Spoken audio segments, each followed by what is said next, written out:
Good morning, Spiritual Life Center. Hey! Welcome to the SLC Sunday Experience. We're so How y'all glad doing? to see you today. We've got Y'all Carol all right? Manson, We are ready to sing for you. apparently. Hey, hey, hey, hey! Let's sing. I'm in the right place at the right time. I am just where I'm meant to be. I'm in the right place at the right time. I am just where I'm meant to be. In the right place. I'm in the right place at the right time.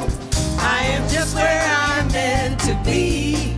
I'm in the right place at the right time. I am just where I'm meant to be. In my soul. Oh, my soul is welcome here. Oh, my soul is welcome here. I am getting the message loud and clear. My soul is welcome here. My soul is welcome. Your soul is welcome. Your soul is welcome. Hey, hey. My soul is welcome here. I'm in the right place at the right time. I am just where I'm meant to be. I'm in the right place at the right time. I am just where I'm meant to be. In my soul. Oh, my soul is welcome here. Oh, my soul is welcome here. I am getting the message loud and clear. My soul is welcome here. Oh, my soul is welcome here. Oh, my soul is welcome here. I am getting the message loud and clear. My soul is welcome I'm getting the here. message. I am getting The message loud and clear. My soul is welcome here. My soul is welcome here. My soul is welcome here. My soul is welcome here.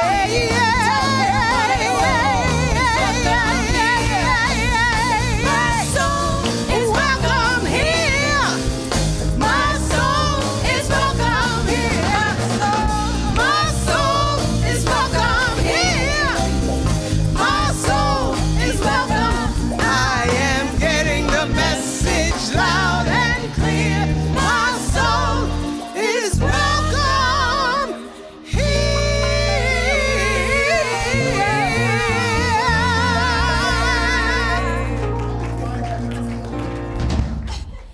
Well, good morning. All right, no energy in here. All the souls are welcome here. All right. Good to see you this morning. Good morning, Reverend James. Good morning. I'm Reverend Deborah Phillips. This is Reverend James Trapp. And we greet you this morning in the name of all that is good, all that is holy, and all that is sacred, and in the warm and loving energy of this community Spiritual Life Center. Spiritual Life Center honors all people worshiping in temples, mosques, churches, stone circles, and of course, the beautiful temples of nature, because there is no space that God does not grace. And if this is your very first time with us, either online or here in the sanctuary, we especially welcome you because we know that you are not here by accident. Every one of us is here by Divine appointment. And we're just so thrilled to be together. We're thrilled to have you with us online. And we're equally thrilled when you silence your electronic devices. And please also remember to wear your mask in the proper way. As we take this moment, we rest in the arms of pure spirit. Set aside any concern that we may have brought with us. And let our eye be single on the one presence, the one power, the one reality that is always changeless and always here for us. We come under his government and guidance. And we know that we are a representation of all the qualities that it has. And it includes peace and joy and wisdom and all that's good and perfect.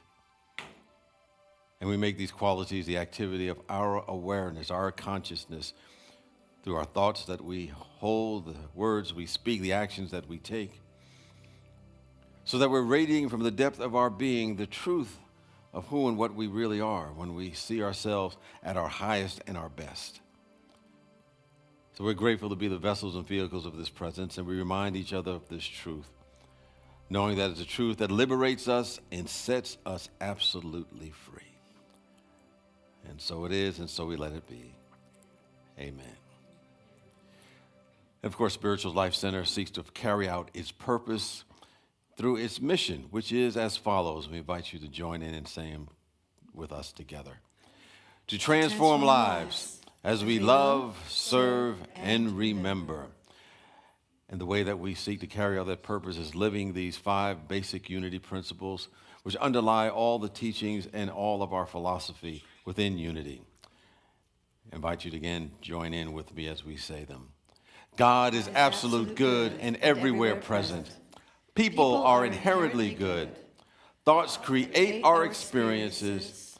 Prayer and meditation are how we connect with God. We must take action.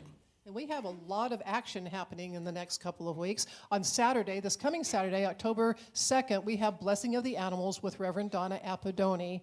Now, last year we did this by Zoom because that was the only option, but we found out that it was much easier for people because, well, people with dogs maybe, but cats and snakes and other critters, it was easier just to stay at home. So this is Hard to train those snakes, huh? All right. Well, and then there's those cats too. So anyway, it is a Zoom event, and you can get the Zoom link by going to our website and click on that. It will be at 1:30 next Saturday. Well, it's coming right upon us, our Faith in Action program, and you can register for Faith in Action right now. You can go and sign up to a group today, and I believe we have about 10 groups and 3 that are offered by Zoom, so you have options. And the book we're reading is The Voice of Knowledge by Don Miguel Ruiz. And you can purchase the book at the Hub, which is in the courtyard. You can also sign up for your group online at our website or simply stop by the Faith in Action table, and they'll help you sign up as well and get you that personal touch. We also have the workbook available online that you can download. And if you're unable to download it, we have hard copies available at the Hub for you as well. And this is the, there's one more week. The registrations close next Sunday. So later in the day, obviously, we'll let you sign up during service. And speaking of other activities, we have the Youth of Unity jewelry sale that's going to begin next Sunday. As I mentioned earlier, lots of gems will be there. And you can add them to your collection. As I said, I'll be in line, so you want to get there to make sure I don't take everything. All right. We have a town hall today, and Ruth Rizos is here to tell us what that's going to be like. Ruth. Good morning. Good morning. Well, it's that time again. Your co-creative town halls today from 1 to 2 p.m. in the sanctuary and also via Zoom. Your town halls are hosted and facilitated by the Evolutionary Council. Today's town hall will update you on the impact your voice had from July's town hall, and will end with 20 minutes for you to share your ideas, offer suggestions, make comments, and provide feedback. As always, you will be able to vote on your priorities. You'll also be able to sign up to participate and learn more about anything we have going on, including volunteer opportunities. And if you have questions, you can email ecouncil@slcworld.org, or just visit the Evolutionary Council table in the courtyard after the service. And guess what? We will even have pizza for you after the service today if you need a snack before the meeting. Everyone is welcome, and we look forward to seeing you there. Thanks. Thank you, Ruth.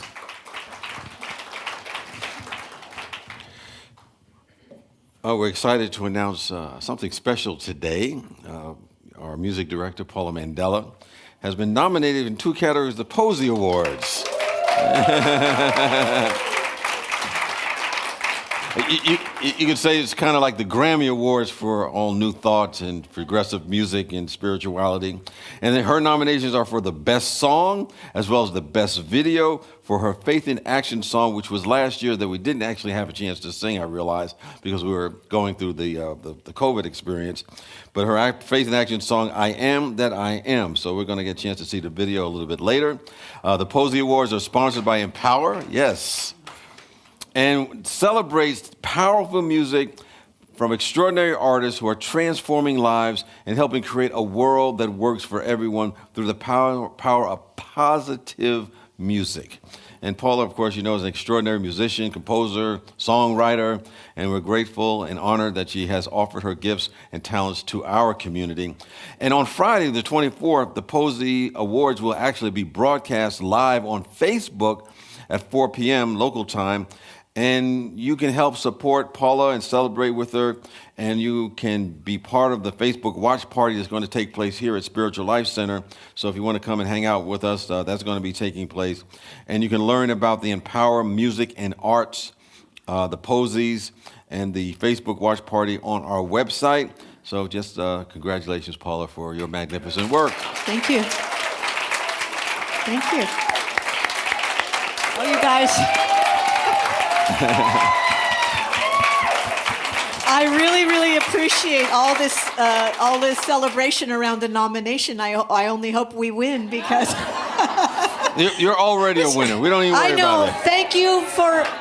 I'm a winner in your eyes, and that's what matters most. Yeah, being nominated is a win in and of itself, Paula. So remember, the way to find out all of the happenings at SLC are to go out to the courtyard, look at the bulletin board, and then just hop on over to the hub and sign up well for everything. And I invite any of the chaplains that are here this morning to please stand, as well as any members of our Board of Trustees. We appreciate their presence. The chaplains who are wearing their wed stoles, or Mary doesn't have hers today, but she's also a chaplain, and she's willing to pray with you. So if you're going through a challenge and want to have some uplift and see things from a higher point of view, they're more than happy to pray with you. Or if you just want to have someone pray with you to celebrate something good that's happening in your life. So we thank them for their consciousness, because they do so much and are really the foundation of what we're about as a spiritual community. So thank you, chaplains, for your service. And then our board members that are standing, they're here to just be available to answer questions that you might have. And they're really doing the work of bringing their skill, their talent, their energy to help us move forward as a community as we navigate through these interesting times that we're going through.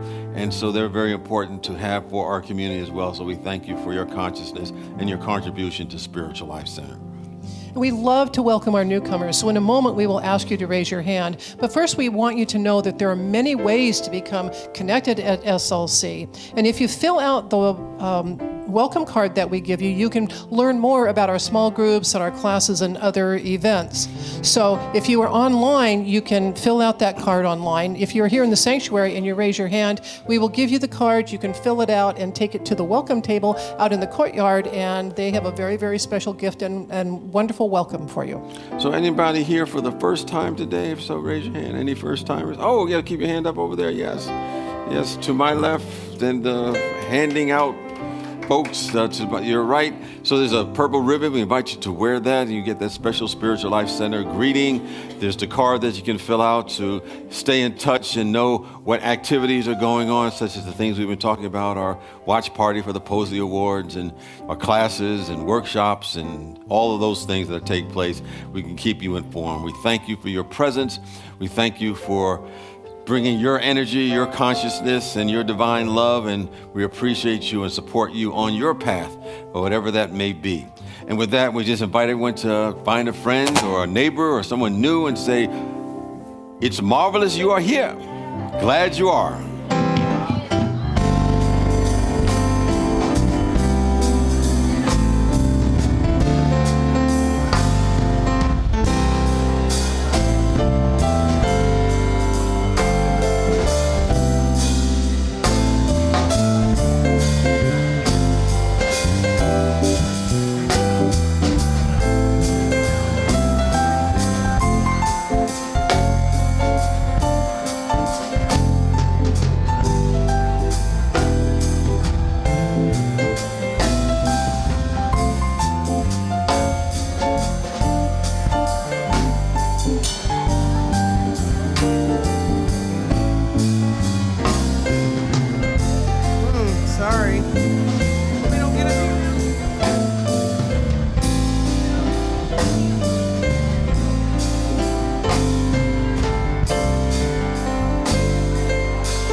to make my way home.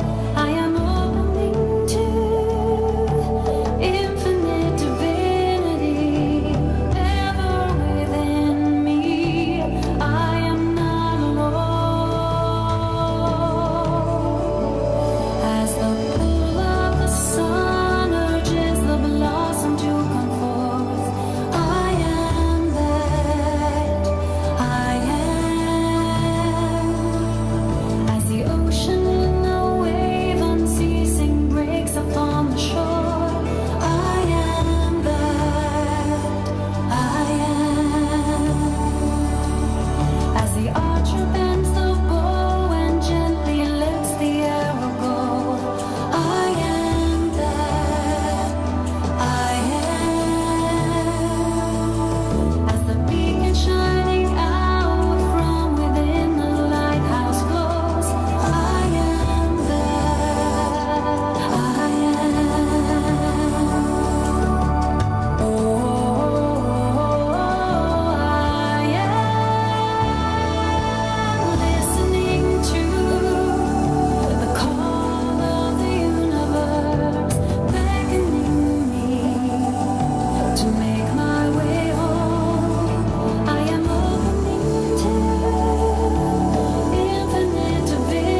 Thank you.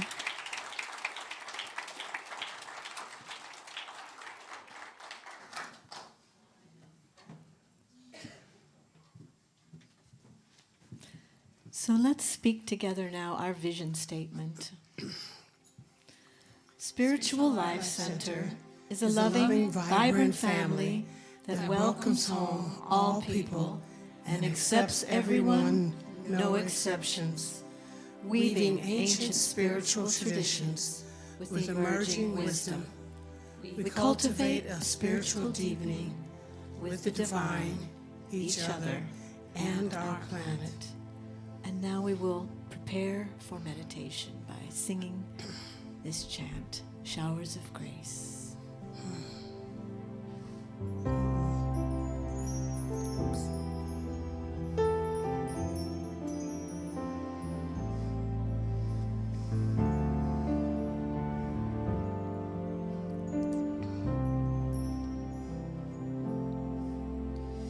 Showers of grace, endless ocean of joy, pour into you, into me.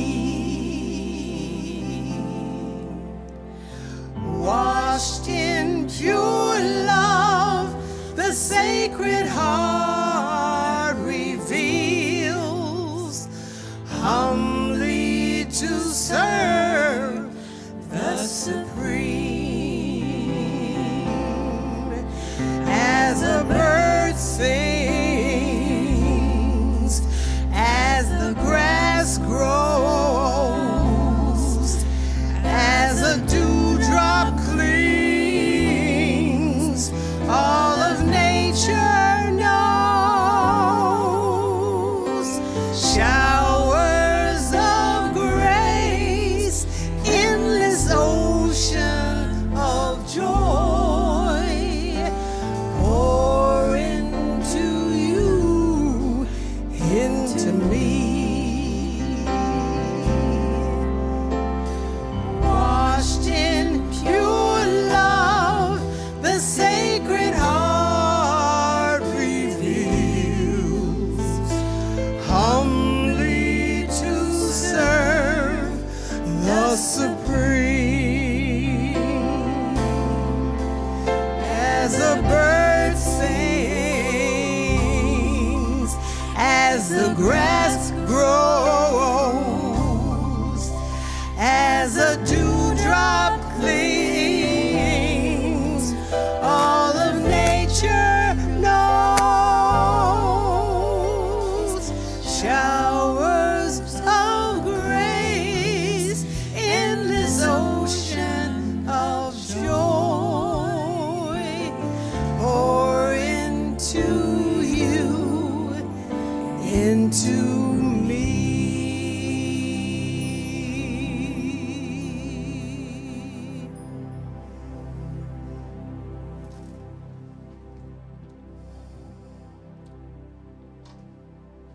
Endless oceans of joy pour into you, pour into me. Breathe deeply into your heart. As you drift into your center space, you'll see a tiny point of light floating just above your physical heart. You recognize this as the divine spark that lives within each one of us. But it seems so small. And you wonder how that tiny spark can have any effect on you or on the world. As you come closer to this inner light, you ask the spark, "You are so small, trapped in this body. What use can we be?" The light, your spark, becomes a little brighter. And in your mind, you hear it say, "Follow me." The spark floats up and up until you find yourself gliding through a night sky. The stars and moon glimmer, all is calm, all is quiet. You float and drift in safety and contentment. And then ahead you see another small light. And you begin to move toward it. As you come closer, you see an open-sided temple made of onyx. And inside burns a single flame. From all sides, hundreds of tiny sparks flow toward the temple. And now you realize that you too are that tiny speck of light. And you move into the stream of lights, gliding into the temple. In the center of the temple burns an enormous single flame. It is clean, pure, holy. This is the eternal flame. The tiny sparks form a circle around the holy flame, each one touching another, and there seems to be no limit to the size of the circle. It goes on forever. It is infinite. The circle of sparks begins to dance and whirl around the mother-father flame. And as the circle rotates, the divine flame expands, moving up and out until the entire circle is engulfed. And each tiny spark is ignited and enlivened. And now there are no more tiny sparks, but one bright burning circle of love and compassion joined with the one holy flame. And give yourself over to this divine dance of love and compassion. Celebrate that part of you that is more powerful than you ever imagined. In the silence.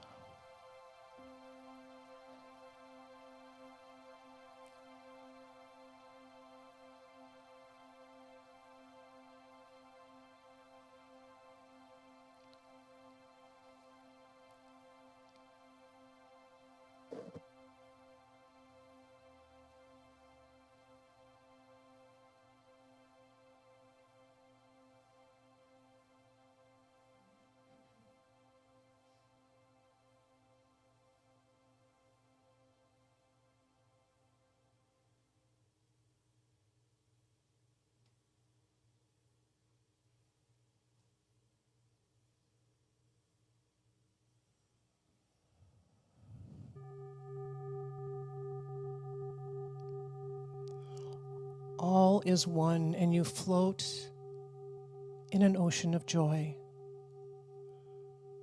With gratitude for your presence within the divine flame, take a breath and begin to return to your human form. As you re-enter your body, you hear a soft voice offering this blessing. Oh, my beloved, the divine spark burns within each one of you. It is eternal.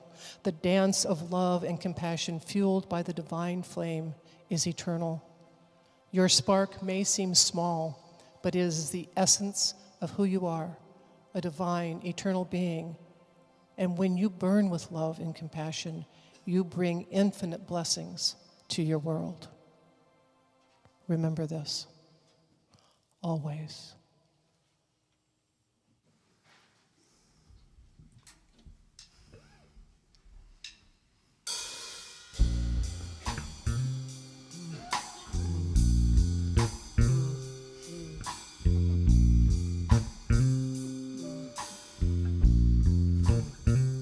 Well, they gild their houses, y'all, in preparation for the queen, yeah, and they line the sidewalks with every sort of shiny thing, they will be surprised when they hear her say, hey, take me to the alley, y'all. Come on, take me to the afflicted ones. Take me to the lonely ones that somehow lost their way. Let them hear me say,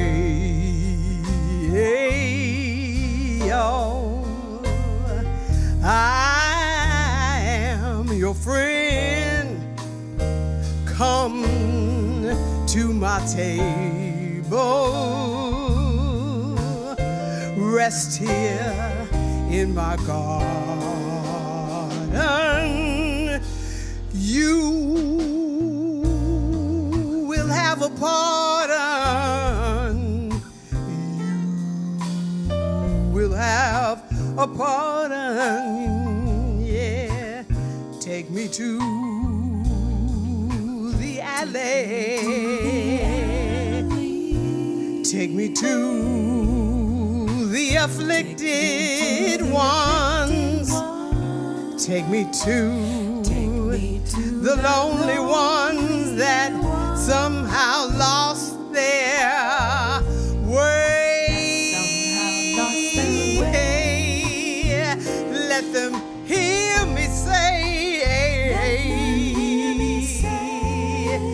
I am your friend. Come to my table.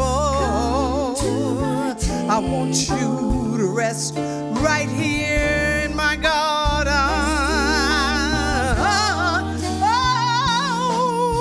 Oh, you will have a pardon.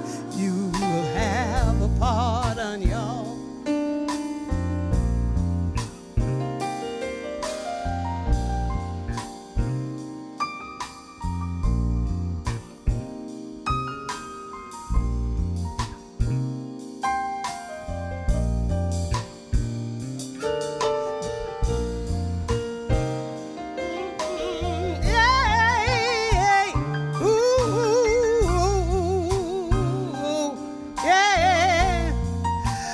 They will be surprised when they hear her say, she said it, she said, take me to the alley, y'all. I wanna go. Take me to the afflicted ones. Take me to the lonely ones that somehow lost their way. Let me hear them say, I am your friend. Yes, I am. Come to my table. Rest in my garden. Oh, you will have a pardon. Yeah, you and you will have a pardon. Yeah. Oh, take me to the alley. I want you to take me to the alley. That's where I wanna go. I wanna go. Take me to the afflicted ones. Yes.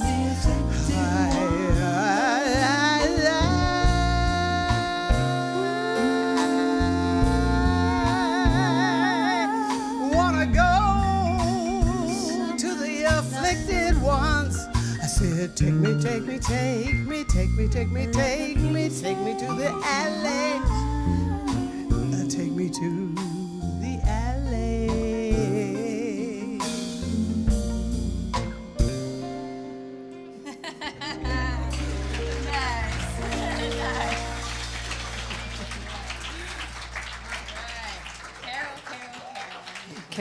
Manson and the Slice Girls. Thank you, Slice Girls. And Carol Manson for that rendition of Take Me to the Alley. You know, that the song was originally, I heard that a while back, by a singer by the name of Gregory Porter. You know, he sings blues and jazz and gospel and soul. He kind of does it all. And actually, I think he was born in Sacramento. But the song is about our collective energy using to help those who may be downtrodden, those individuals who might be going through tough times in their life. And that song was inspired by the singer's mother. And what she would do, she would get food and shelter to those who were without food, those who were houseless. And what she would do, she would drive through the streets looking for people who were in trouble in their life and may have needed a helping hand. And thus, the title of the song, Take Me to the Alley. You know, I believe Gregory Porter's mother lived by a philosophy that I've heard about from time to time that says that we all do better when we all do better. Because spiritually, we're all interconnected on a soul level.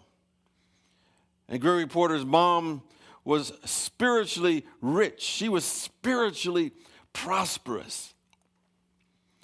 And this month we've been talking about this theme called spiritual prosperity. And I was rereading some of the work of Charles Phillips, the co-founder of Unity, and he wrote in his book, Prosperity, which is a very dense book, but he shocked people who, of the religious ilk during that day. Probably shocked a few people even today if they were to read this, because I know it shocked me when I first read it, because I said to myself, man, Charles Fillmore, he's a spiritual gangster.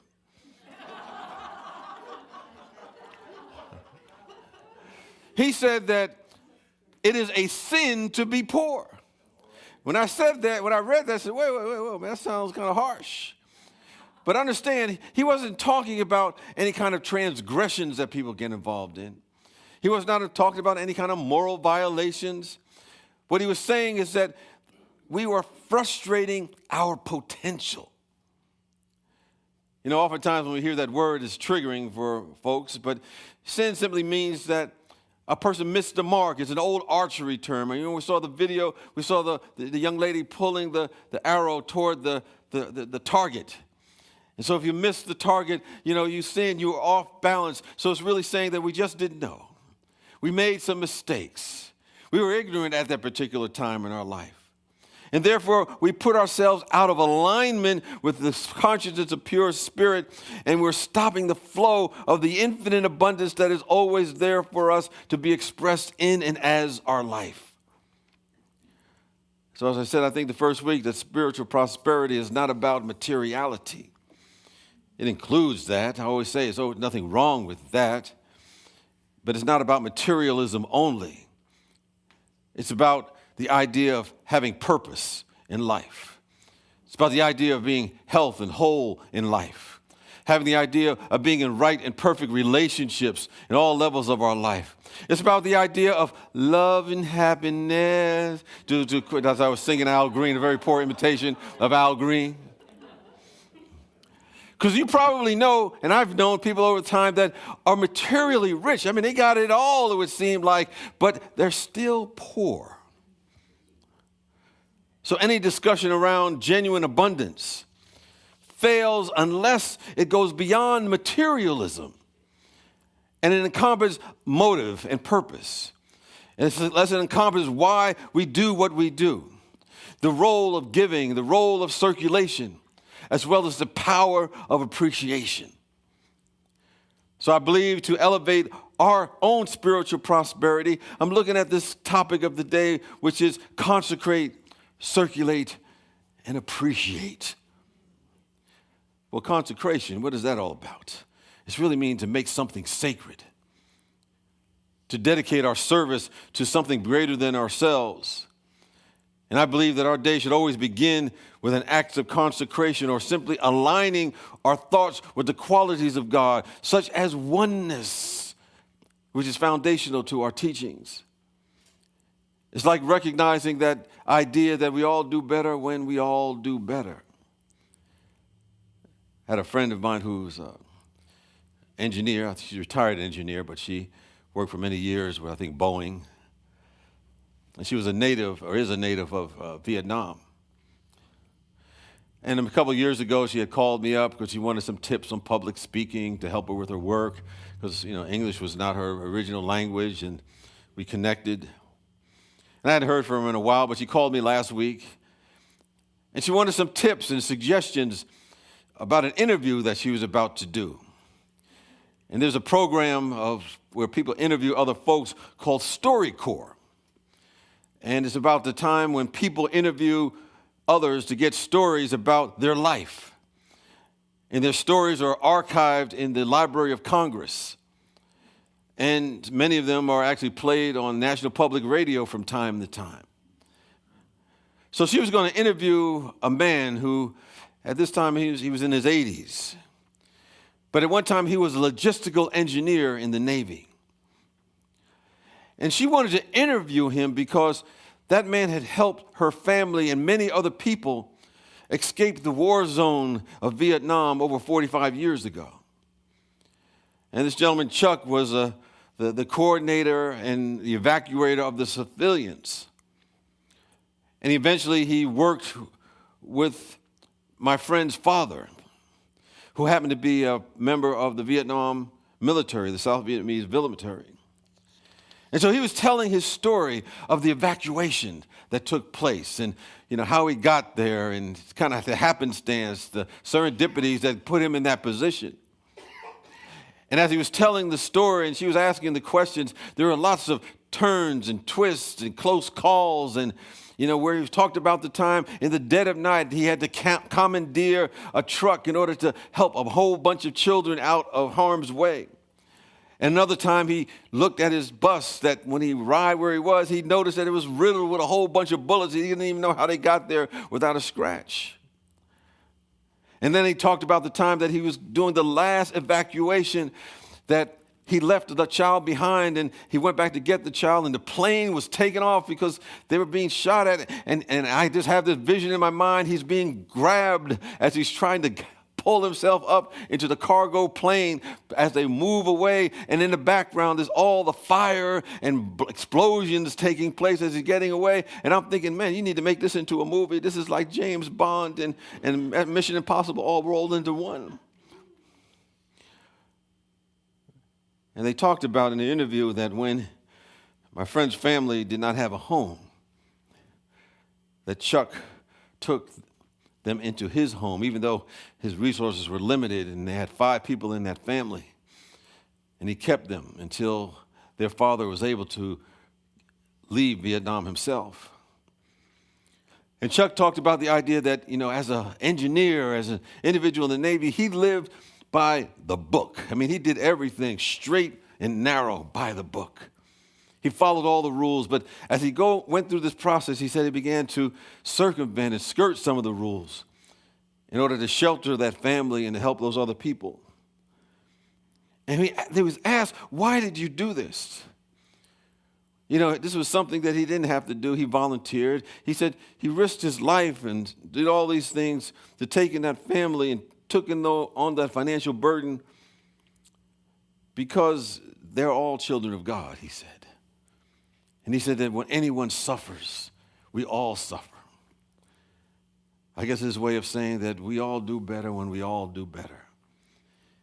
And my friend wanted to do the interview because in her mind, he was an unsung hero, never got any public recognition.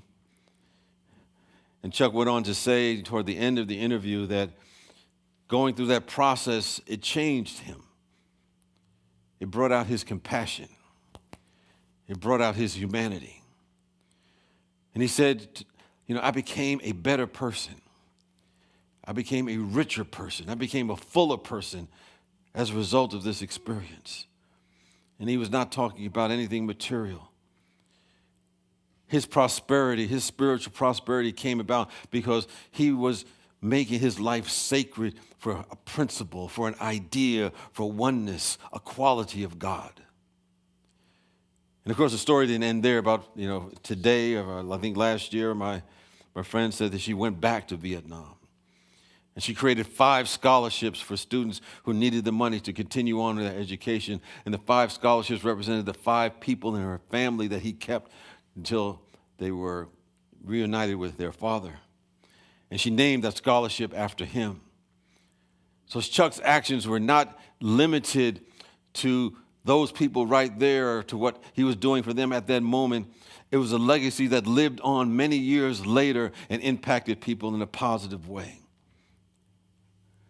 He consecrated his life to something greater.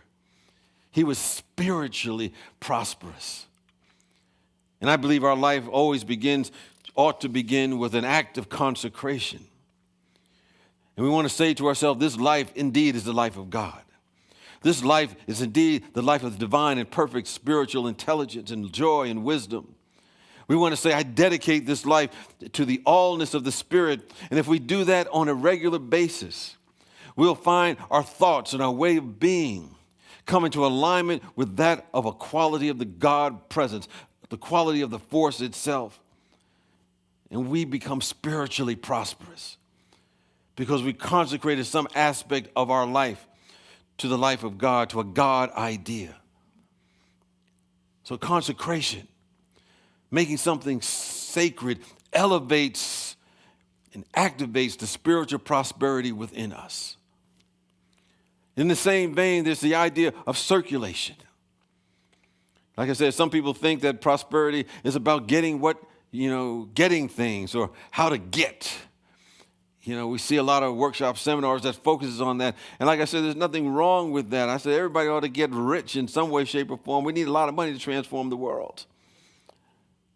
But any assessment of genuine prosperity fails unless it includes how and why we give, and includes the notion that circulation is a part of the process. And circulation simply means we move something through a circuit. It comes back to a starting point. There's a scriptural reference from Ecclesiastes, the 11th chapter, in the first verse that says, cast your bread upon the waters. In a short time, it will return unto you. So we can ask ourselves, what bread have I cast on the waters lately? What have I been circulating lately? People say, my good is not coming to me. Nothing's happening. What's going on? Well, we must ask, what have you circulated lately? What bread have you cast upon the waters? Because we only get back what we cast upon the waters and nothing else. People sometimes try to get other people's bread. They're trying to cast, and pull in other people's bread, but we only get the bread that we cast upon the waters. That's what circulation is about. Metaphysically, if you look at these stories, bread represented substance, or infinite substance, the invisible something that is everywhere. We talked about that first week. Just as a side, I remember when I was young, I used to hear my dad say to kind of his buddies, you got any bread? I didn't realize that was a biblical origin when he was saying that. And then water, of course, represents infinite possibilities, infinite potential that's always there. And we're here to cast our bread upon this infinite possibility. And what we do to get there is to find a way to be a giver. Because what we cast upon the waters really returns to us multiplied. The reality is, if we don't cast any bread, we don't get any bread. If we don't cast any love, we don't receive any love. If we don't cast any emanation of peace, we don't receive any emanation of peace. It's a universal law that everything comes back to its starting point. Understand, God circulated an idea called you and me. Everything that's circulated returns to its starting point. And because we're made in the image and likeness out of God itself, we have our free will. We can cast it or not cast it. But whatever we cast out begins to come back. So we want to give our time. We want to give our talent. We want to give our substance. We begin to share ourselves, to release ourselves, no longer buying into the false concept, that prosperity thinking that says it's limited to what's material, to what's visible. We want to leap into the invisibility and watch out of seemingly no thing, everything we need begins to show up. We put that to the test. I think Chuck, in his example, gave and he benefited. He transformed. But he also, that giving, that circulation has come back to benefit a greater number of people. So you must understand that we're either circulating or stagnating. When people ask, why is my life stagnating?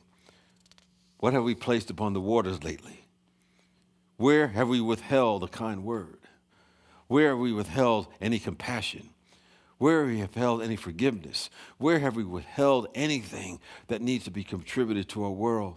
Where we closed off our heart and we started believing in lack and limitation, started holding back.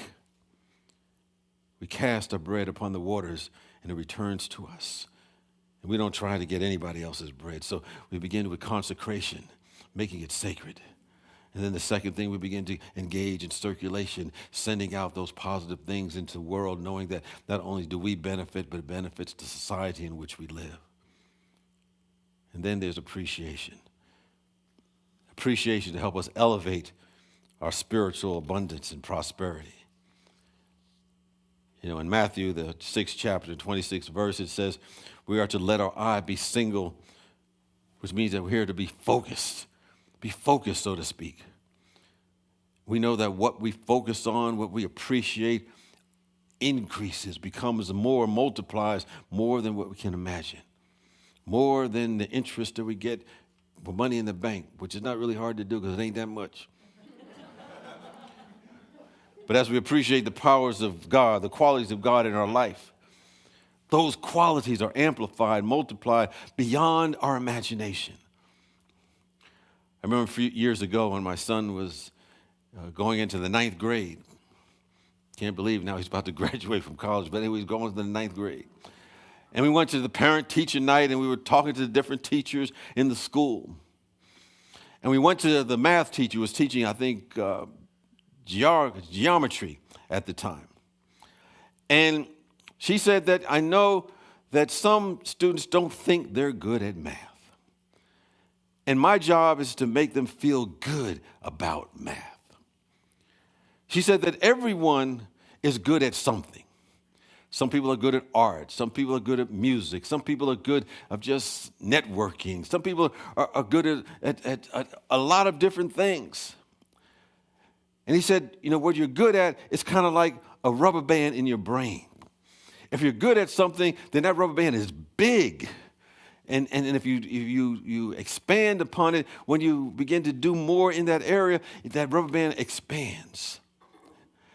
But every student in there, no matter what they think their ability is, she says, has something that they do well in math. There's something that they understand. And my job is to find whatever that is and appreciate it, focus on it.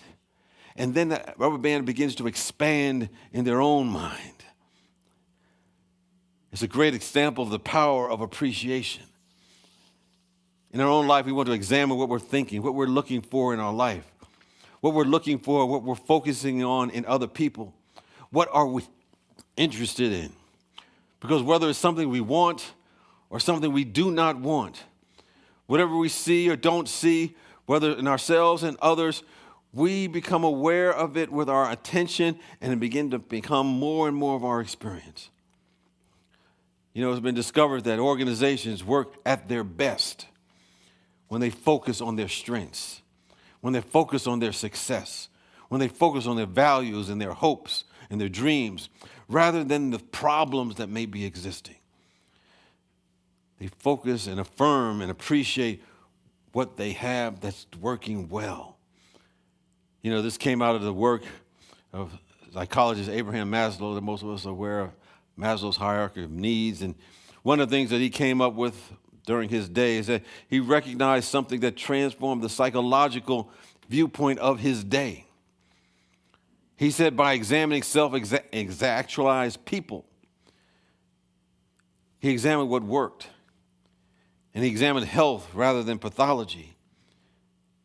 And he brought a revolutionized approach to psychology during his time. And this is the quest for ourselves, to wake up with joyful enthusiasm, appreciating what's working, beginning with any small thing that might be there. You know, when I go through my own lack, limitations, not enoughness, not good enough, and I'm not really feeling in tune with the infinite, and I need to kind of break out of that, my recommendation is just, take a small mirror, breathe into it, and if it fogs up, something is working. Something is working. Start there, then build up from that point. Because we know that energy flows where our attention goes. Knowing what that happens, we begin to amplify what we give our attention to, and we can elevate our own spiritual abundance in every area of our life. So anyway, as I close out this theme of the month of spiritual abundance, spiritual prosperity, as well as today's topic, we know it comes down to our spiritual dedication and focus.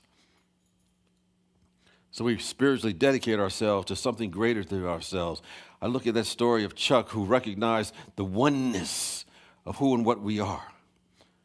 He engaged in a purpose bigger than himself. The same thing with Gregory Porter's mother, who engaged in something bigger than herself, knowing that we all do better when we all do better. And then we talked about circulation and spending spiritual qualities, knowing that they come back to us. We want to spend spiritual qualities and put those in circulation so the contagion of peace and love sweeps across the very planet in which we are living. And then we appreciate.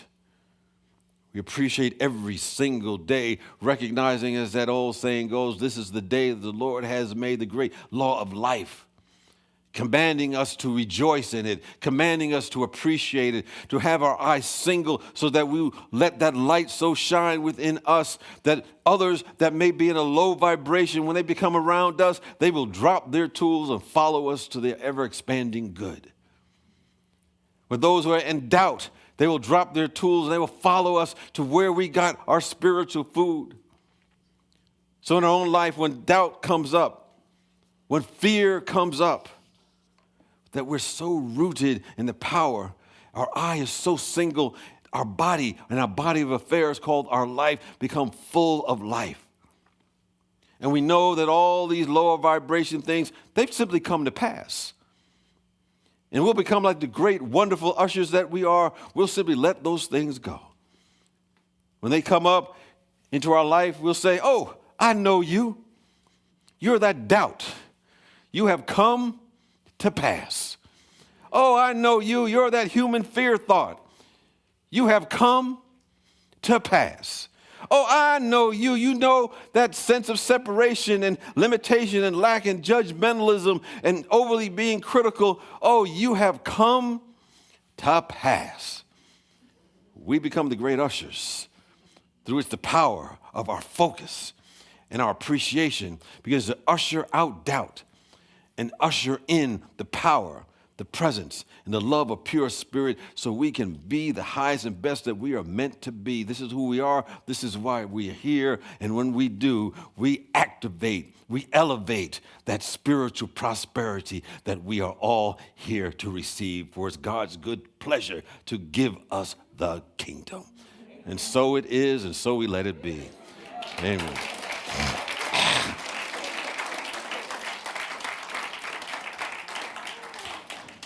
Well, next week, Reverend Deborah is going to be giving her talk entitled Your Unique You.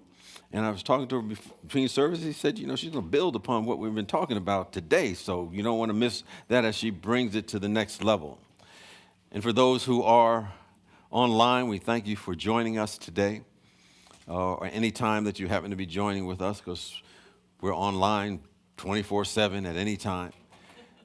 And if you like to support this work and help spread it in some way, shape, or form and contribute to this community, you have an opportunity to get into this principle of circulation.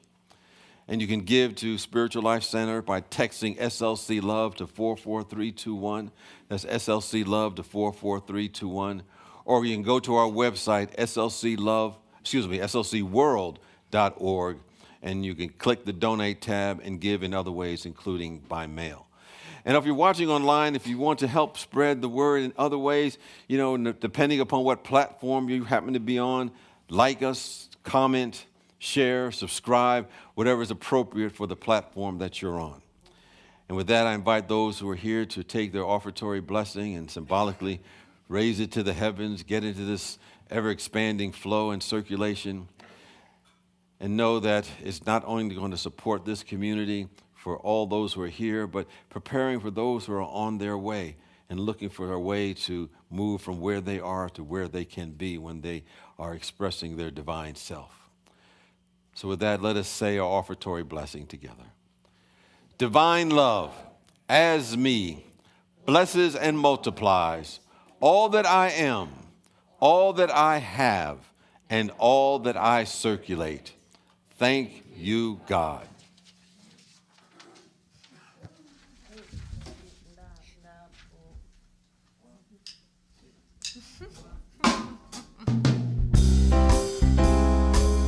All right now.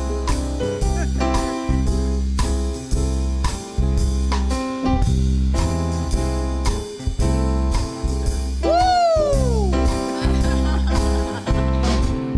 You've got to accentuate the positive and eliminate the negative and hang on to that affirmative, but don't mess with Mr. In Between. Yeah, you've got to spread joy up to the maximum and bring gloom down to the minimum and have faith, a pandemonium liable to walk upon the scene.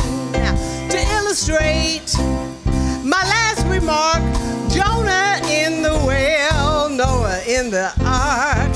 What did they do just when everything looked so dark? Man, they said you've got to accentuate the positive and eliminate the negative and hang on to that affirmative, but don't mess with Mr. In Between. Yeah. Woo, here we go now.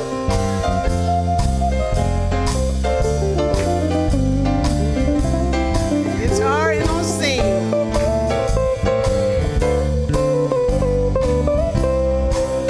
To illustrate my last remark, Jonah in the well, Noah in that old ark. What did they do just when everything looked so dark? Man, they said we've got to accentuate the positive and eliminate the negative and latch on to that affirmative, but don't mess with Mr. In Between. Yeah. Mr. Bass. All right now.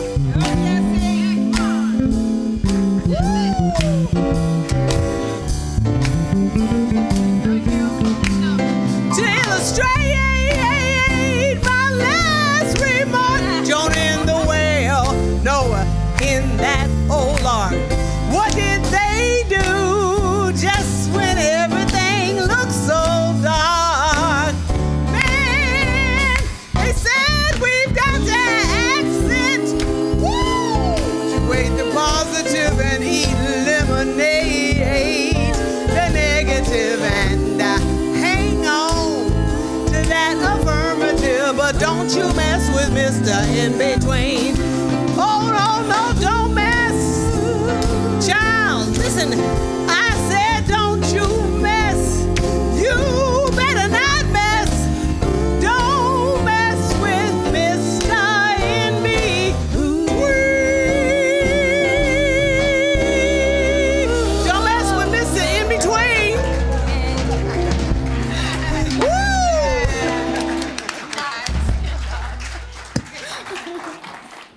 accentuate the process. Don't mess with Mr. In-Between. Yeah, that's the lukewarm stuff. You know, the spirit will spit you out when you're just lukewarm. You got to take a side. We take this moment to bless those who have given today, knowing they're going to bless the givers as well as receivers, this community, and those that we support with our community giving program. We bless those who have left prayers in the prayer box. And we know that no matter what challenges that they may be facing, no matter what they're going through, the Spirit, the all-knowing, everywhere present, knows the answer before the prayer is even uttered or written. And our task is to simply raise our vibration to be one with that answer, knowing it will be manifested in ways perhaps we never imagined, in ways we never predicted. But the Spirit of the living God cannot fail. So we rest in this truth as we liberate our minds of any limitation and embrace the allness of divine love itself. And so it is, and so we let it be. Amen. And with that, let us join in as we affirm our prayer for protection. The light of God surrounds us. I am the light of God. The love of God enfolds us. I am the love of God. The power of God protects us. I am the power of God. The presence of God watches over us. I am the presence of God. Wherever we are, God is. I am. And all is well. And now our peace song.